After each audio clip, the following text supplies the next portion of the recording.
And he said some people are entertainers and some people are competitors, and he's a competitor. Clearly a shot at Shedeur Sanders. And then after the game, after he pissed the bed, threw an interception that went for a touchdown for the other team.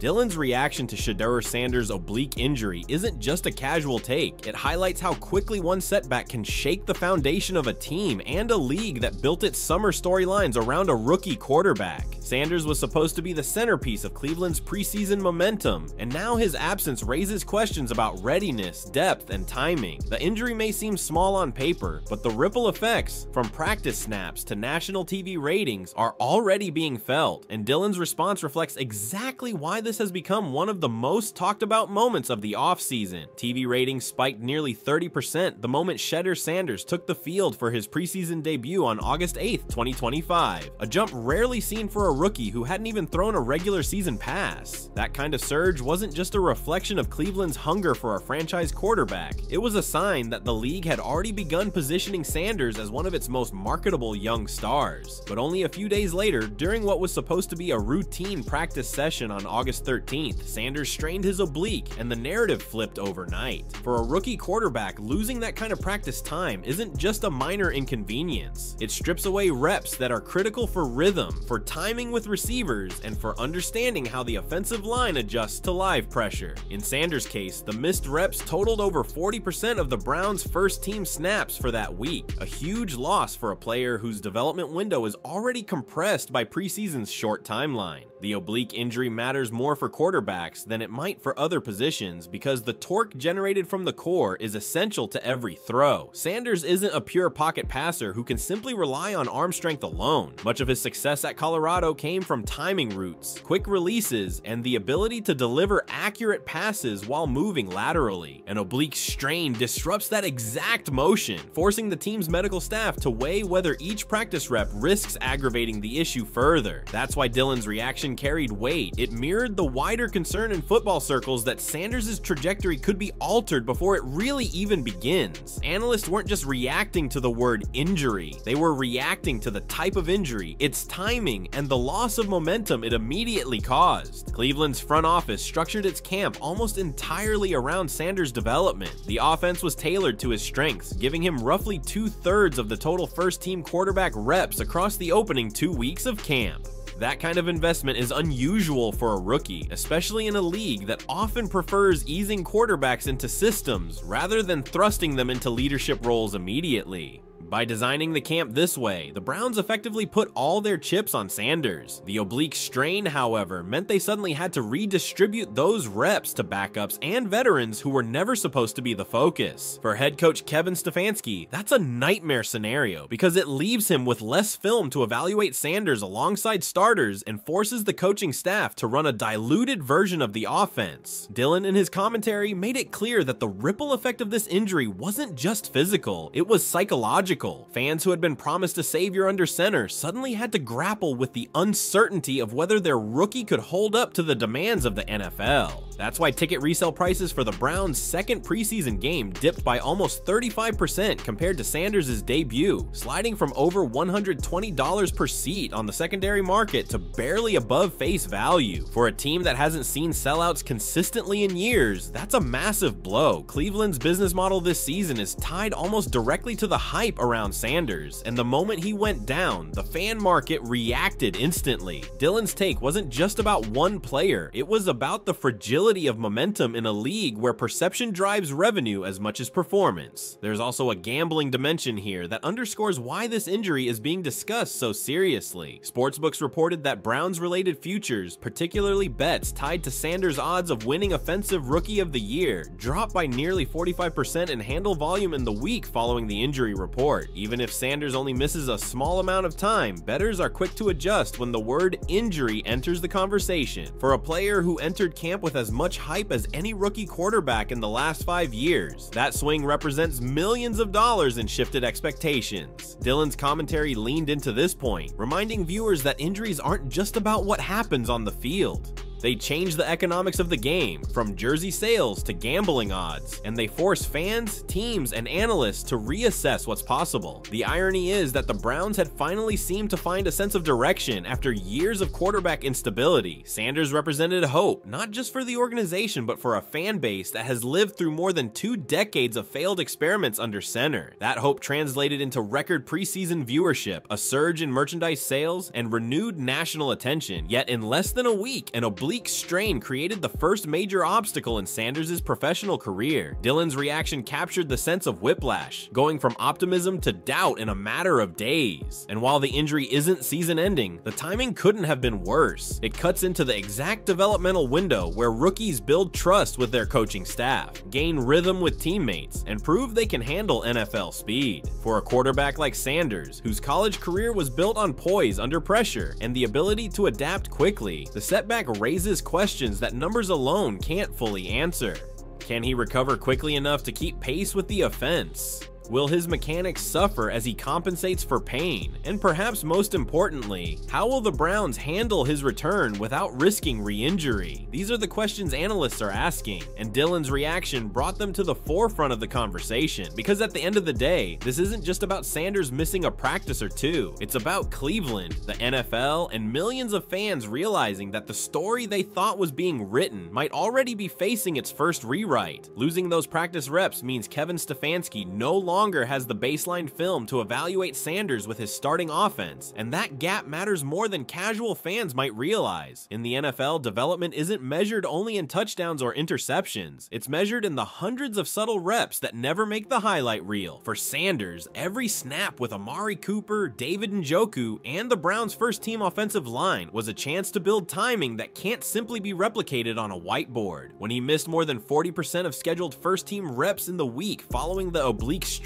the Browns lost dozens of opportunities to see how Sanders' timing matched the cadence of his offensive weapons. That absence may only last a few days or weeks, but in preseason, where time is compressed, it represents a significant portion of the developmental runway. For Sanders himself, the injury represents the first true test of his NFL resilience. His college career was marked by moments where he absorbed pressure, adjusted to adversity, and continued to produce. But the NFL is different, not just in speed, but in how fragile momentum can be for a young player. Rookie quarterbacks historically see their completion percentages dip by an average of 6 to 8 percentage points when they miss time in training camp compared to those who participate fully. Those numbers may sound small, but in a league where margin for error is razor thin, that can be the difference between a drive extending on third down or stalling out. Sanders entered camp with expectations of being polished, but without those reps, he's suddenly behind schedule on details like pre-snap reads and timing routes that can only be learned on the field. The Browns, meanwhile, are in an unenviable position. They structured their offseason almost entirely around Sanders, giving him 2/3 of first-team reps and signaling clearly to veterans that he was going to be the starter. That strategy, while bold, left little room for error. Now, with Sanders sidelined, Cleveland has had to pivot back to a split system, rotating in veteran depth options who were never supposed to command this level of attention. That means Stefanski and his staff aren't just losing time, they're also losing clarity. Quarterback competitions thrive on repetition, and without Sanders on the field, the Browns don't get to see the contrast between him and his backups in the exact same live situations. The injury, in other words, doesn't just hurt Sanders' development, it clouds the evaluation process for the entire quarterback room. At the league level, the ripple effects are just as significant. The NFL doesn't just market players, it markets narratives. Sanders was being positioned as one of the league's next big storylines, particularly because his debut pulled in such remarkable numbers. Local Cleveland ratings jumped nearly 34% compared to the team's previous preseason opener, and national streaming numbers hit one of the highest preseason marks since Trevor Lawrence debuted with Jacksonville.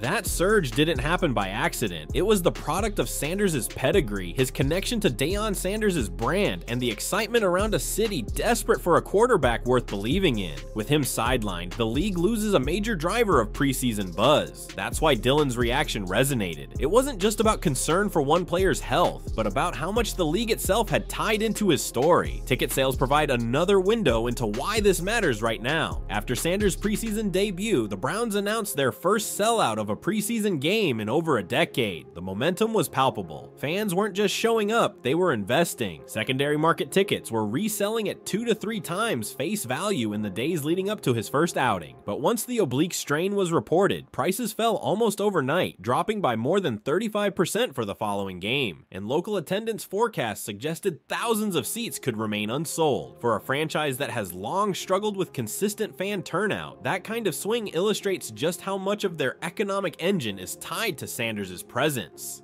His injury doesn't just sideline a quarterback, it destabilizes the business ecosystem surrounding the team. Merchandise tells the same story. In the 2 weeks following his draft selection, Sanders' Browns jersey ranked in the top 5 league-wide among all rookies. Local stores reported that demand was so high that they had to reorder within days, something unheard of for a Cleveland quarterback. Yet since the injury report, those sales have plateaued, and national retailers have seen demand shift towards safer bets. Players with guaranteed Week 1 availability. The message is clear. Hype is fragile. Fans don't just want to believe in potential, they want certainty. And when a rookie quarterback shows early signs of vulnerability, the market adjusts instantly. Dillon's reaction, which highlighted both the disappointment and the anxiety, reflected that broader fan sentiment perfectly. There's also the gambling market, which can be one of the best real-time indicators of how serious an injury truly is perceived to be. Sportsbooks saw a nearly 48% drop in Browns-related prop bets in the week after Sanders missed practice, and his Rookie of the Year odds, which had surged into the top 3 after his preseason debut, slid back into the middle of the pack. That swing wasn't just about bettors panicking, it was about risk managers recalibrating based on historical precedent. Rookie quarterbacks who miss significant preseason time rarely deliver the kind of year 1 production that garners awards. Sanders' supporters may argue that his talent can overcome the setback, but odds makers operate strictly on probabilities, and those probabilities shifted as soon as he was ruled inactive. On the field, the Browns now face the logistical problem of timing. Offensive installs are not flexible. They happen on schedule, and they require a quarterback who can absorb the playbook in real time. Without Sanders taking the majority of reps, the staff is forced to simplify packages for backups, meaning the offense Sanders eventually returns to may not even reflect the full vision Stefanski designed. That's wasted preparation time the Browns cannot get back. In the NFL, where Week 1 is often as much about preparation as it is about raw talent, missing those critical days can have an outsized effect on early season outcomes. Dillon, in his breakdown, hit on this exact issue. Cleveland can't just pick up where they left off once Sanders heals. They'll be playing catch-up against teams that had their starters practicing without interruption. At a human level, there's the issue of confidence. Rookies live and die on confidence, and injuries test it more than any defensive scheme. Sanders entered the league with swagger, inherited from his father, and reinforced by his success at Colorado. But the NFL has a way of humbling players quickly, and an injury during what should be a developmental honeymoon phase is one of the fastest ways to see doubt. Teammates notice, coaches notice, and fans certainly notice. The question isn't just whether Sanders can physically return, it's whether he can maintain the same mental edge that made him a first-round pick in the first place. Dillon's reaction underscored this, saying in effect, this isn't just about health, it's about whether he can still command the huddle after missing valuable time. That's why this moment matters so much right now. It's not only the loss of reps, it's not only the ticket sales dip or the shift in betting markets, it's the combination of all of these things happening at once. Sanders' oblique strain arrived at the worst possible time for him, for the Browns, and for a league that had already begun to craft its summer around his debut.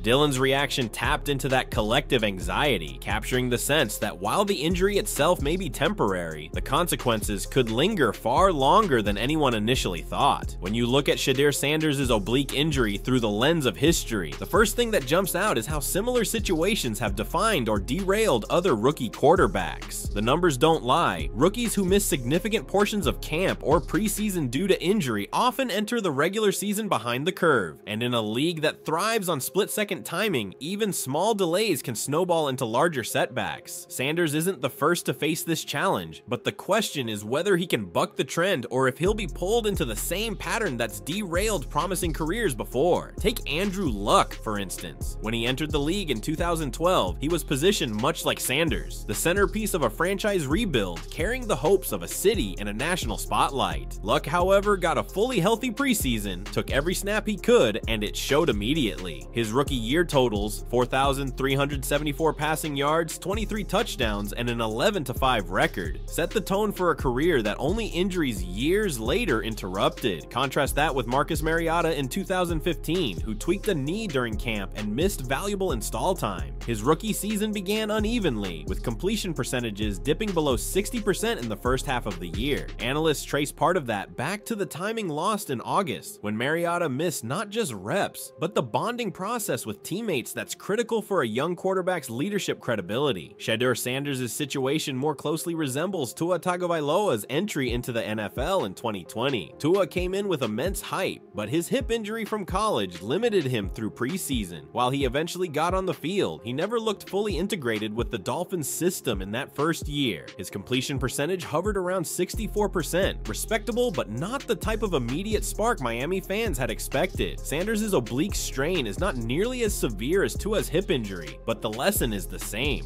Missed practice windows in August don't just vanish when the regular season arrives. They carry over in the form of timing miscues, hesitation, and a playbook that has to be scaled back to fit the reps a quarterback has actually taken. On the flip side, Patrick Mahomes offers a fascinating counterexample. He sat for nearly all of his rookie season, taking only a single start in week 17. That year on the bench allowed him to develop without the pressure of live action, and when he stepped into the lineup in 2018, he threw for over 5,000 yards and 50 touchdowns. The difference is that Mahomes' developmental delay was by design, not by injury. Sanders doesn't have that luxury. Cleveland has already made it clear he's expected to play immediately, so while Mahomes' timeline shows that patience can produce incredible results, Sanders' context doesn't match it. His lost time isn't a choice, it's a setback, and that makes comparisons more difficult. Deshaun Watson's rookie season in 2017 also offers a cautionary parallel. Watson came into the league healthy, but after tearing his ACL in practice midseason, the Texans were forced to reset their entire offense. What stood out wasn't just the injury itself, but how Houston's offensive rhythm collapsed without him. Sanders' oblique strain isn't season-ending, but if it lingers, it could force Cleveland into a similar recalibration, dialing back play designs, asking backups to run simplified versions of the offense, and never fully building the rhythm they'd planned around their rookie. Historically, once that rhythm is disrupted, teams struggle to regain it during the regular season. Rookie completion percentages provide one of the clearest statistical comparisons. Quarterbacks who play full preseason schedules average around 60 to 62% completions in their first year. Those who miss significant time drop to around 54 to 56%, a steep decline when you consider that 6 percentage points often separates Pro Bowl level efficiency from struggling to sustain drives. Sanders was projected, based on his college film, to hover in that upper range, perhaps even above 62% given his accuracy at Colorado. Missing August snaps makes that projection harder to trust. History suggests that even if he's healthy by week 1, his rhythm with receivers may not be polished until midseason, costing the Browns early wins in a division where every game matters. Even the Browns themselves provide a historical comparison. In 2014, they drafted Johnny Manziel, a quarterback hyped as the face of the franchise. Manziel missed extended practice time with injuries and personal issues, and by the time he hit the field, his rhythm and command were visibly lacking.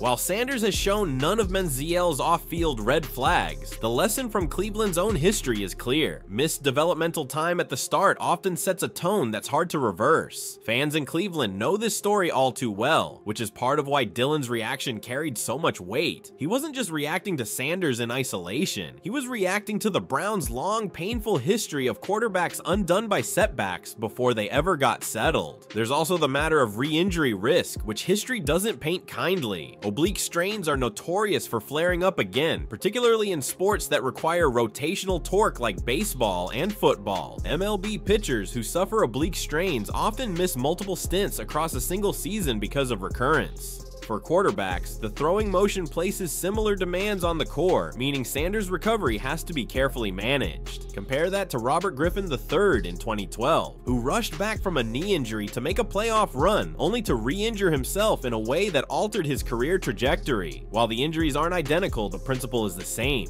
Rookies push back too quickly from injuries often pay the price later. Cleveland will have to walk a fine line between needing Sanders on the field and protecting him from long-term damage. From a business business perspective, the comparisons are equally telling. Trevor Lawrence's debut with Jacksonville in 2021 set local TV ratings records, similar to Sanders' first preseason outing, but Lawrence entered the season fully healthy, and even with that advantage, the Jaguars only won 3 games. The takeaway, even the most hyped rookies need stability and consistency to translate ratings into wins. If Lawrence, healthy and fully available, couldn't lift his team immediately, then Sanders, already behind the curve, faces an even tougher uphill climb. That contrast highlights the stakes Cleveland faces. There's no guarantee hype translates into success, and any disruption to development only increases the odds of disappointment. What Dillon's reaction captured is that sense of deja vu. Fans and analysts alike have seen this story before. A highly touted rookie arrives, the team builds around him, momentum surges, and then an injury, sometimes small, sometimes devastating, changes everything. The comparisons to Luck, Tua, Mariota, and others aren't just abstract, they're reminders of how fragile rookie quarterback trajectories truly are. Sanders could still overcome this setback and deliver a strong season, but history suggests the margin for error has already shrunk considerably. That's what makes this moment so critical. Unlike Mahomes, Sanders won't get a redshirt year. Unlike Luck, he won't get the benefit of a full, healthy camp. Unlike Tua, his injury isn't catastrophic, but it's just disruptive enough to matter. The history of rookie quarterbacks tells us 2 things. Missed time almost always shows up in the numbers, and the way a team manages that adversity often determines whether the story becomes a footnote or a headline. For Sanders, the comparison isn't just about who he can become, it's about whether he and the Browns can avoid becoming another cautionary tale. The business side of football often gets overlooked in conversations about injuries, but in the NFL, perception is profit. Shedeur Sanders' oblique strain didn't just take him off the practice field, it shook the economic foundation that Cleveland and the league had already begun to build around him. That's why Dillon's reaction resonated so widely. He wasn't just speaking to the disappointment of fans who wanted to see Sanders play, he was reflecting the ripple effect that one player's health can have on ticket sales, television ratings, sponsorship deals, and even the morale of a city. Start with ticketing. When Sanders made his preseason debut, Cleveland saw something it hadn't experienced in years, a genuine sellout for an exhibition game. Face value tickets, which normally linger around $40 to $60 in the preseason, were reselling for upwards of $120 on secondary markets, nearly triple their baseline price. That was the Shedeur Sanders effect. Fans weren't just showing up, they were paying a premium to see him take the field. But within days of the oblique injury being reported, those same resale prices dipped by 35%, with some seats falling back to face value.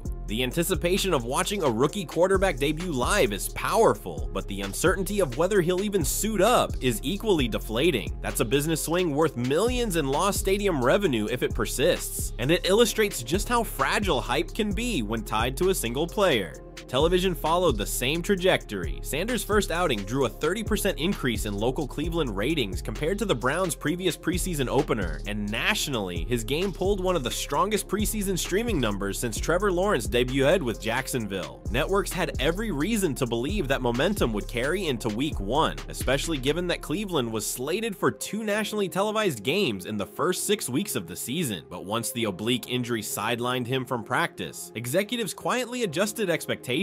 Ratings models, which rely heavily on projected star power, shaved estimates by 8 to 10% for early Browns games. That adjustment may sound small, but in a business where advertisers pay premiums based on ratings points, that drop translates into millions in ad revenue lost if Sanders isn't on the field. Dillon's commentary reflected that reality, reminding fans that this wasn't just a story about football, it was about how a rookie's health could alter the NFL's bottom line. Sponsorships add another layer to the picture. Sanders entered the league with one of the largest NIL profiles in college football history, and many of those brand relationships were expected to carry over into his rookie season. Local Cleveland businesses jumped on board quickly. Sports bars, merchandise shops, even auto dealerships tied early promotions to Sanders' debut. Nationally, apparel companies saw his jersey enter the top 5 bestsellers among rookies, rivaling names like Caleb Williams and Marvin Harrison Jr. But since the injury news broke, some of that momentum has stalled. Retailers reported a flattening of jersey sales, and some brands have quietly slowed their rollout of Sanders-related campaigns until his availability becomes clearer. That kind of hesitation underscores how much of modern sports marketing hinges on durability. If Sanders isn't on the field, the sheen of his brand risks fading, and companies are quick to hedge their bets. Fan sentiment provides perhaps the clearest window into how the injury has shifted perceptions. On social media, mentions of Sanders spiked after his debut, with overwhelmingly positive sentiment. Highlight clips were shared, fans praised his poise, and Cleveland's timeline filled with optimism. Within 48 hours of the injury report, that sentiment had split almost evenly between excitement and concern. Roughly half the conversation remained hopeful, emphasizing that the injury wasn't season-ending. The other half, however, voiced frustration, skepticism, and even comparisons to the Browns' long history of quarterback disappointments. Dillon's reaction captured that emotional divide, both acknowledging the excitement Sanders had generated and validating the nervous energy that immediately filled the void when he went down. This is where Cleveland's past shadows the present. The city has lived through quarterback after quarterback who never lived up to expectations. From Tim Couch in 1999, who struggled under the weight of expansion-era instability, to Johnny Manziel in 2014, whose hype evaporated almost overnight. Browns fans have seen too many hopeful debuts turn sour. Sanders was supposed to represent the clean break, the player who could finally reset the narrative. That's why his injury, though minor by medical standards, has been magnified so dramatically. Fans aren't just worried about his oblique, they're worried about history repeating itself, and Dillon's reaction gave voice to that collective anxiety. The gambling market further illustrates the deeper context. Sportsbooks thrive on perception as much as probability, and Sanders' injury immediately altered both. Before the strain, his odds of winning Offensive Rookie of the Year placed him firmly in the top 3. Within a week, those odds dropped out of the top 5, and handle volume on Sanders-related bets decreased by nearly 48%. Futures on the Browns' win total saw similar movement, with bettors hesitating to back a team whose offensive identity was suddenly uncertain. For sportsbooks, those numbers are not trivial. They reflect millions of dollars shifting hands, and they confirm that the public no longer sees Sanders as a sure thing. That reality feeds back into league perception. Networks, advertisers, and sponsors track these betting markets closely as proxies for public confidence. It's worth noting, too, how the injury changes the locker room dynamic. Veteran players know when the spotlight is on a rookie, and they also know when uncertainty creeps in. Sanders' absence from practice forced backups to take reps with starters, and while that provides insurance for the team, it subtly alters the hierarchy. A locker room built around a rookie leader suddenly has to recalibrate, and that can breed frustration. Fans pick up on this indirectly, through leaked reports, sideline body language, or post-practice interviews.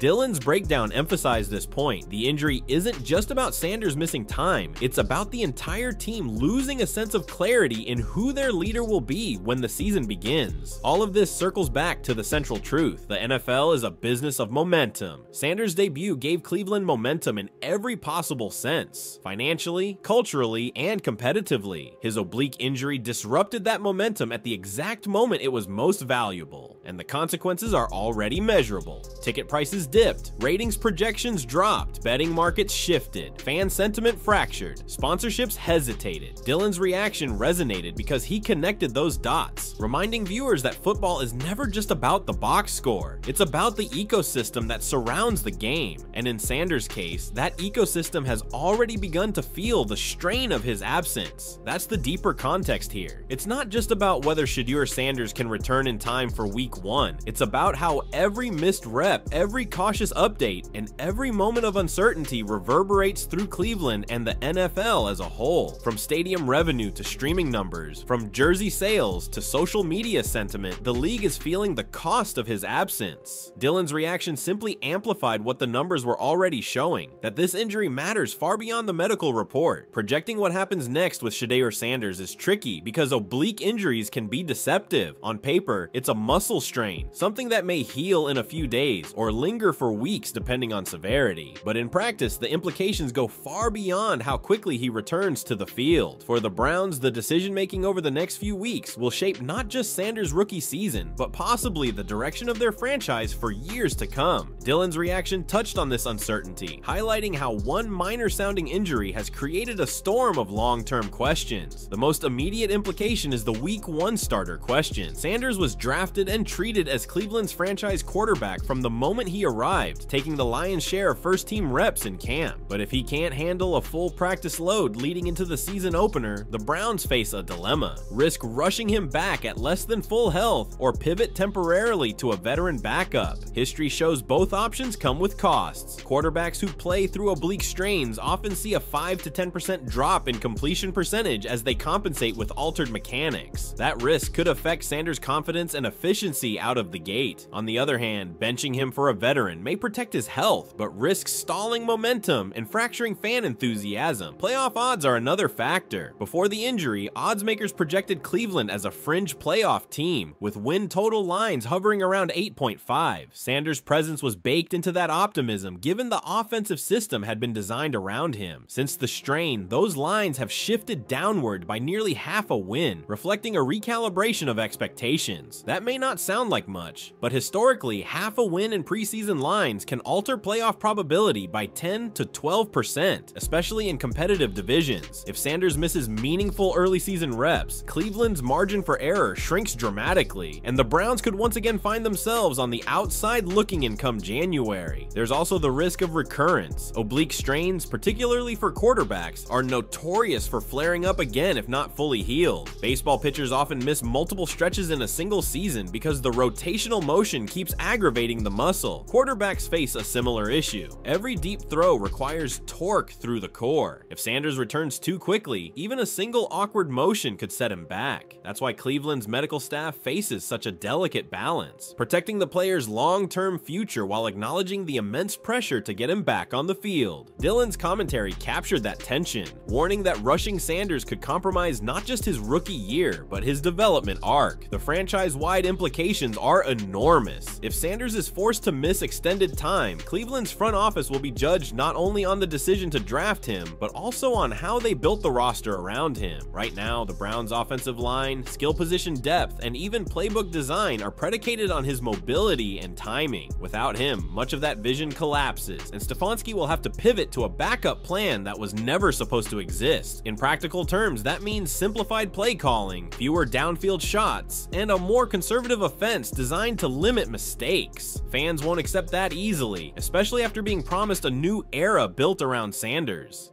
Dillon's reaction reflected this frustration, acknowledging that a setback for Sanders is effectively a setback for the entire franchise blueprint. From a league perspective, the implications are just as significant. The NFL had clearly begun marketing Sanders as one of the new faces of the game. His debut numbers were proof: a 30% bump in preseason ratings, a sellout crowd, and national coverage that leaned into the Sanders brand. If he misses time or struggles out of the gate, the league loses one of its most compelling rookie narratives.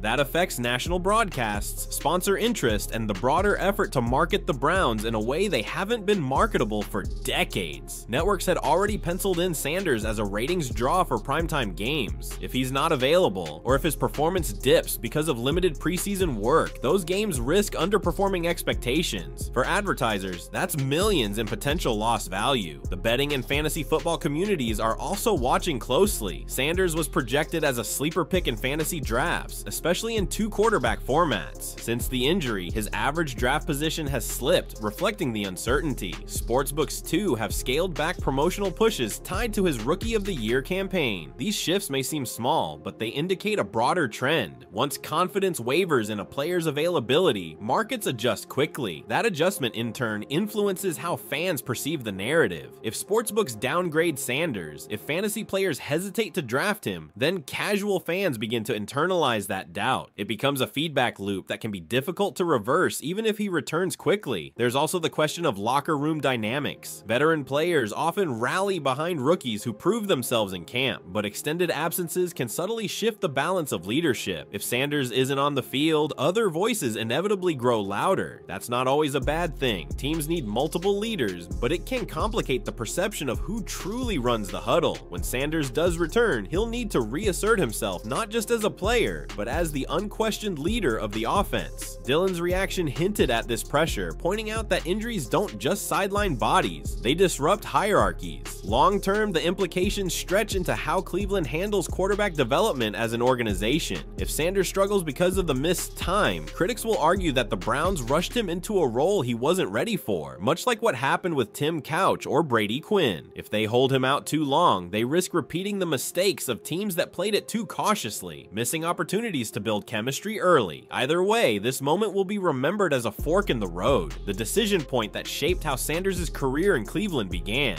Dillon's analysis carried that weight, acknowledging that while the injury itself may heal, the choices surrounding it will echo for years. The broader NFL landscape also comes into play. Rookie quarterbacks drive ratings, merchandise, and storylines in ways few other positions can.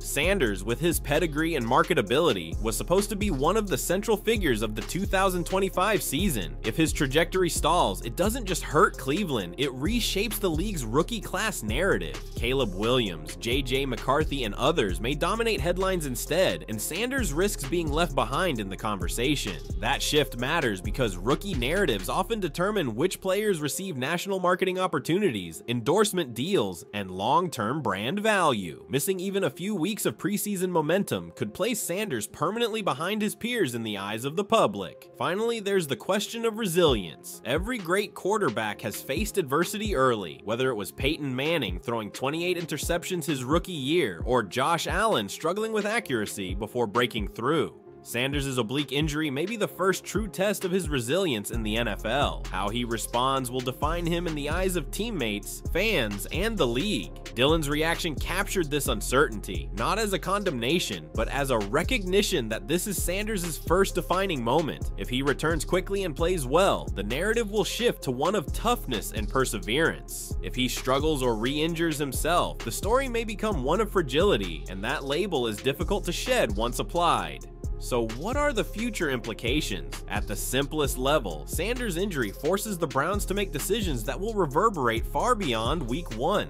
It impacts playoff odds, business revenues, national ratings, and locker room chemistry. It shapes how fans view the team and how the league markets its stars. Most of all, it tests Sanders' ability to handle adversity at the highest level. Dillon's reaction put it plainly: this is more than a strain. It's a stress test for a franchise, a fan base, and a league that pinned part of its future on the health of a single rookie quarterback. At the end of the day, Shedeur Sanders' oblique injury is more than just a footnote in training camp. It's the kind of moment that exposes how fragile momentum can be in the NFL. One week, Cleveland was celebrating its rookie quarterback as the future of the franchise, a player who single-handedly elevated ticket sales, TV ratings, and even national conversations about the Browns. The next week, uncertainty crept in, and with it came the familiar anxiety that this franchise has lived with for decades. Dillon's reaction wasn't overblown, it was a reflection of how quickly excitement can turn into doubt when the stakes are this high. What makes this injury so important isn't the severity on paper, it's the timing. Sanders was supposed to use these weeks to cement his role, build rhythm with his receivers, and give his coaching staff the confidence to install the offense fully around him. Instead, he lost nearly half of his scheduled first-team reps in a compressed preseason window. That lost time may not be obvious on a stat sheet right now, but come September, it will reveal itself in the details. Mistimed routes, hesitation under pressure, and missed opportunities on third down.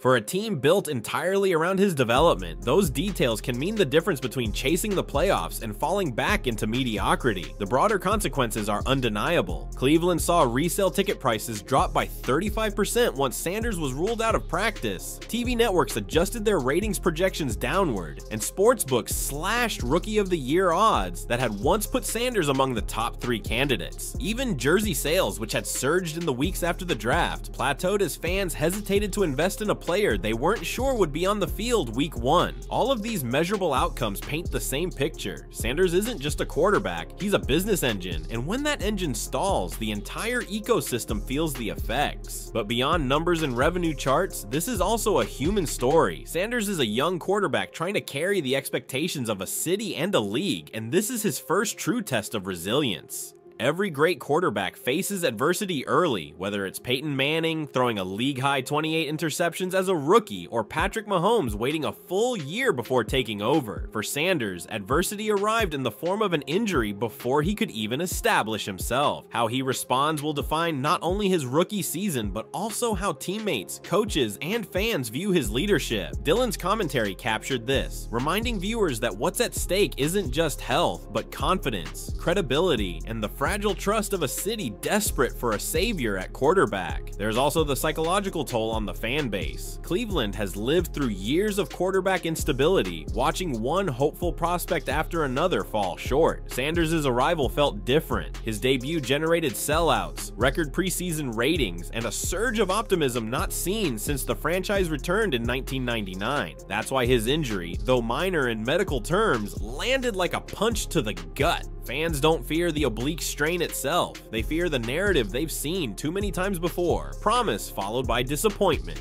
Dillon's reaction was raw because it tapped into that collective fear. Looking ahead, the Browns face a balancing act, rush Sanders back too quickly, and they risk re-injury, altered mechanics, and a narrative of fragility. Hold him out too long, and they risk stalling his development, losing early season momentum, and watching playoff hopes slip away. Either way, this moment becomes a turning point, the kind of decision that analysts will point back to months or even years from now when evaluating the trajectory of both Sanders and the Browns. For the league, the implications are just as significant. The NFL had already begun marketing Sanders as one of its next big stars, and if his momentum fades, the league loses one of its strongest rookie narratives. So as we close, the takeaway is clear. This isn't just a small injury in camp, it's a stress test for Sanders, for Cleveland, and for a league that thrives on star power. The numbers already show the cost, dropped ticket prices, sliding TV projections, and shifting betting markets. But the real cost will be measured in how Sanders responds. If he overcomes this setback quickly, the story will shift back to one of resilience and promise. If he struggles or re-injures himself, the Browns may find themselves asking hard questions about the future all over again.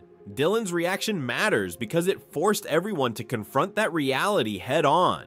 Now the debate belongs to the fans. Should Cleveland risk throwing Sanders back onto the field before he's fully healthy, knowing how much is riding on his debut? Or is patience the smarter play, even if it means sacrificing early wins to protect his long-term future?